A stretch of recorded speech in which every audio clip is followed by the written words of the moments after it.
మా అమ్మమ్మకి నేను ఇల్లు కడుతున్నా అని తెలవంగానే ఊరు నుంచి చక్కగా హైదరాబాద్కి అయితే వచ్చేసింది. పొద్దున లేవ్వంగానే ఫస్ట్ ఇల్లు చూపెట్టన్నది. సో ఇంటికైతే తీసుకుపోతున్నాను. ఇగో ఇదే మన ఇల్లు.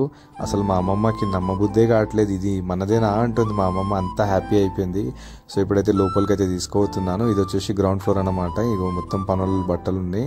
సో గ్రౌండ్ ఫ్లోర్ చూడంగానే పైకి పోదాం అన్నది. సో పైకి అయితే తీసుకుపోతున్నాను. అమ్మమ్మ ఆరోగ్యం బాగాలేదు, వద్దన్నా కానీ వింటలేదన్నమాట.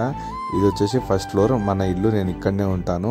అయితే జాగ్రత్త, మొత్తం చూస్తుంది కరెక్ట్ కట్టినానా లేదా అని. సో అమ్మమ్మనే నాకు చెప్తుంది ఇది బాత్రూమ్ కదా, ఇది బెడ్రూమ్ కదా అని.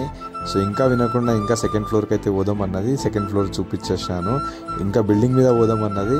సో బిల్డింగ్ మీద వచ్చాం. మా డాడీ ఇంకో పనులు మొత్తం చూసి చాలా చాలా హ్యాపీ అయిపోయింది. ఇంకా వినకుండా ఇంకా టెర్రస్ ఎక్కుతా అన్నది. సరేలేని టెర్రస్ ఎక్కాము. సో మా అమ్మమ్మ కోసం మా ఛానల్కి సబ్స్క్రైబ్ చేయండి, లైక్ చేయండి, ఇంకా కామెంట్ కూడా తప్పకుండా చేయండి.